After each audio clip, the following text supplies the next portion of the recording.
syukur kepada Tuhan Yesus. Engkau kami muliakan, Engkau kami tinggikan, Engkau kami sanjung, Engkau yang kami cinta, dan Engkau yang kami sayang. Karena kami percaya Tuhan pun cinta dan sayang kepada kami. Hari ini kami ingin mendengarkan kabar sukacita sorga. Sampaikanlah keinginan-Mu bagi kami Tuhan. Sampaikanlah kemauan-Mu bagi kami, agar apa yang menjadi kehendak-Mu, kami orang yang ada dalam dunia ini tahu, dan kami akan percaya, dan kami akan mengakui Engkau Tuhan sebagai satu-satunya jalan keselamatan menuju kepada kerajaan surga. Urapi kami semua, urapi kami semua, kuduskan kami semua, biar kami layak untuk mendengarkan firman Tuhan. Dalam nama Tuhan Yesus Kristus kami berdoa, haleluya, amin. Shalom, damai di hati, haleluya. Salam sejahtera dalam kasih Tuhan Yesus Kristus.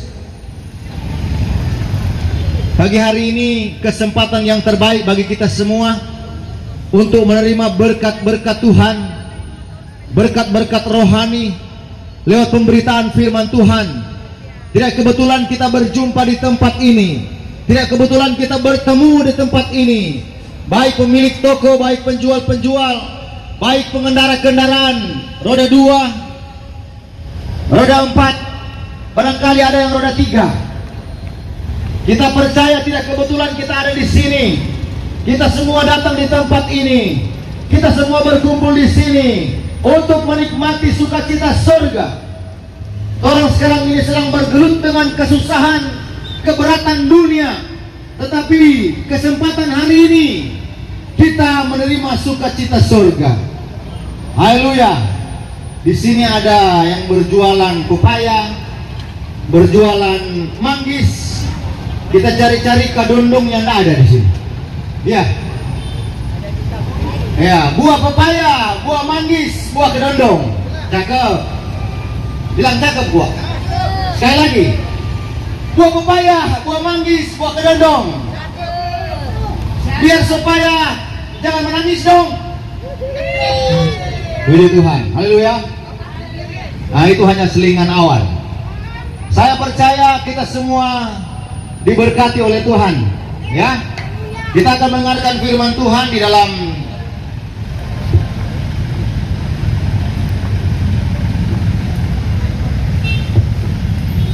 Markus pasal yang ke-5.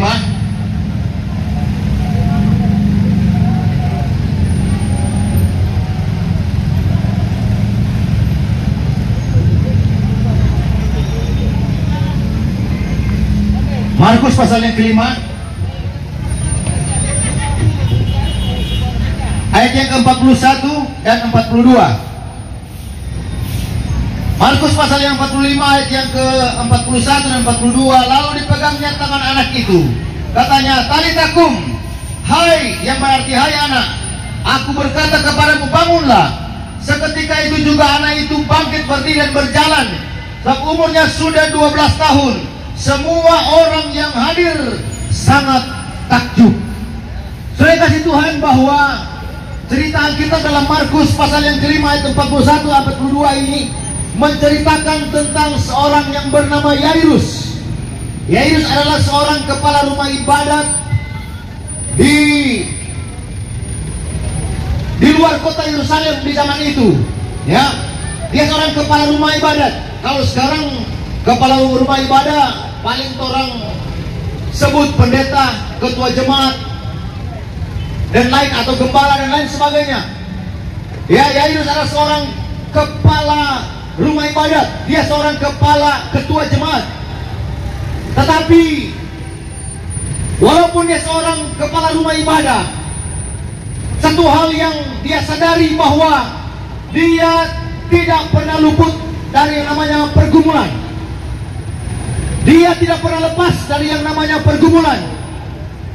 Walaupun dia seorang rohaniawan, tetapi dia pun tidak pernah luput dari persoalan. Nah, seorang yang bernama Yairus ini, dia mengalami masalah yang sangat berat, di mana dia melihat anaknya yang 12 tahun sakit. yang 12 tahun sakit. Sebagai seorang papa, sebagai seorang orang tua, otomatis dia merindukan supaya anaknya sehat, anaknya sembuh. Dan saya tidak percaya Yairus ini menjalani berbagai macam cara untuk supaya kerinduannya, agar supaya anaknya bisa sehat lagi. Tapi satu hal yang luar biasa, bahwa ketika satu saat Yesus melewati kampungnya, Yesus melewati daerahnya, dia menyadari bahwa dia perlu Tuhan Yesus di dalam kehidupannya. Dia membutuhkan Tuhan untuk menolong. Walaupun dia seorang kepala rumah ibadah, dia membutuhkan Tuhan Yesus untuk agar supaya anaknya bisa dijamah, disembuhkan, ditolong, dipulihkan oleh Tuhan. Sehingga dia mengambil satu keputusan yang tepat dan pasti, bahwa dia harus datang mencari Tuhan Yesus. Katakan amin. Yairus menyadari bahwa dia tidak sanggup untuk menjalani kehidupannya sendiri. Dia tidak sanggup untuk menjalani pergumulannya sendiri. Tetapi Yairus mengambil keputusan yang tepat dan tidak salah, yaitu dia datang kepada Tuhan Yesus. Haleluya. Keputusan yang bijaksana, keputusan yang tepat, keputusan yang tidak salah, yaitu Yairus datang kepada Tuhan Yesus. Saya percaya seberat apapun pergumulan kita, baik pedagang-pedagang, baik pengendara kendaraan, baik pengunjung pasar, pemilik toko dan lain sebagainya, ketika kita mengalami persoalan permasalahan, ambillah keputusan yang tepat dan pasti kepada Dia yang sanggup menolong.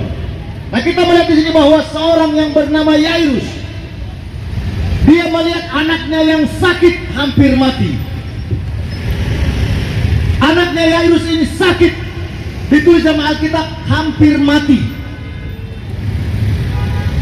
Cara yang tepat yang dia lakukan adalah dia datang kepada Tuhan Yesus. Diceritakan dalam Alkitab bahwa dia harus melewati blokade banyak orang, karena semua orang waktu itu mencari Tuhan Yesus. Dan walaupun demikian, Yairus tidak putus asa. Yairus tidak putus asa. Dia mengambil satu kesempatan untuk datang kepada Tuhan Yesus. Dan akhirnya ketika Yairus datang kepada Tuhan Yesus, Yesus berkata, "Talitakum," yang artinya, "Hai anak, aku berkata kepadamu, bangunlah." Artinya di sini Yairus datang kepada Tuhan, dan Tuhan Yesus adalah jawaban yang pasti. Dan Yesus katakan kepada Yairus, "Talitakum," hai anak, aku berkata kepadamu, bangunlah. Nah, saudara kasih Tuhan Yesus Kristus, datang kepada Tuhan Yesus adalah jalan yang terbaik bagi kita. Sehebat apapun kita, sekaya apapun kita, sepintar apapun kita, solusi bagi segala persoalan hidup kita adalah datang kepada Tuhan Yesus. Barangkali dokter bisa menyembuhkan, barangkali teman bisa memberikan penghiburan bagi kita ketika kita mengalami persoalan hidup. Tetapi jalan keluar itu hanya sementara, hanya bersifat temporer saja. Tetapi dalam datang kepada Tuhan Yesus adalah satu kepastian yang tidak bisa ditunda, yang tidak bisa untuk tidak dilaksanakan. Karena datang kepada Tuhan Yesus adalah solusi hidup yang paling tepat. Terkadang kita datang kepada pegadaian, ya, tapi di pegadaian memberikan solusi sesaat, mengatasi masalah tanpa masalah, tapi tiap bulan harus store terus. Masalahnya itu. Nah, selain kasih Tuhan Yesus Kristus, datang kepada Tuhan Yesus adalah solusi yang terbaik tanpa masalah. Karena Yesus datang dalam dunia mengasihi, mencintai, dan supaya kita semua diberkati, teristimewa, diselamatkan oleh Tuhan. Yairus menerima berkat Tuhan yang luar biasa karena Yairus datang kepada Tuhan Yesus. Nah, ketika di tengah jalan, ketika Yesus berjumpa, Yairus pergi berjumpa dengan Tuhan Yesus.